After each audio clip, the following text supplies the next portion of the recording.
Hello mga ka-FB friends. Nalang ko yung gusto real talk ba? Kung siya particular sa mga estudyante karon o kanamo sa una nga nahimo po nga estudyante no. Sa una mga kami nga mga estudyante sa una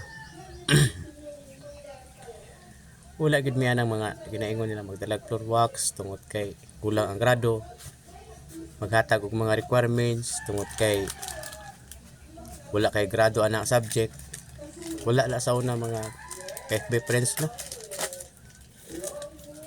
So ang nalang sa una nga isigihan og kuan sa ako ang mga ginikanan kay kanang magsige kag ka-honor.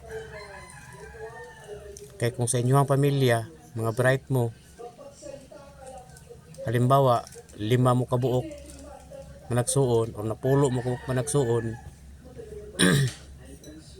unya honor ang 5 kabuok ana.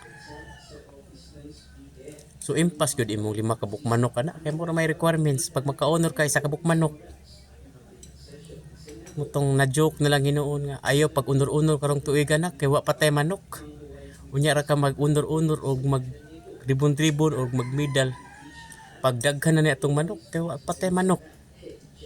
Muna sa una mga kapobre nga pag ma-honor ka requirements sa ini closing magdala jud kag sa kabuk manok.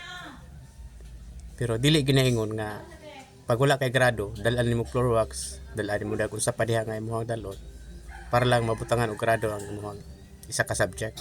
Sa una wala na. So karon bisan pag dili ka mosulod sa isa ka tuig, dikit lang ka sa maestra, tagaan lang nimo na siya siguro kasi ihatag mo diha nga pwede na, pasado ka na. Wa na daghan mga kuan dia, line of 8 pa imong grado, di pa line of 7. So mo lang to mga kapobre, mura mga advantage o disadvantage sa mga tao sa una og tao karon. Ang tao sa una, pag honor jud ka. Ang tao karon, bisag dili ka matawag nato nga cum laude, napay pa sprite pa sa imo ha. Pag medyo dol-dol ka sa dugan sa maestra, so medyo additional points kito para sa imo ha.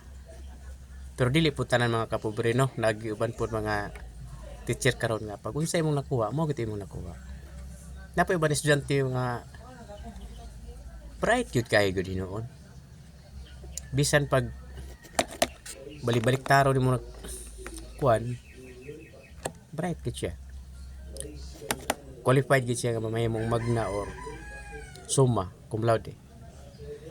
So mga kapobre, salamat sa pagtanaw. Bye-bye.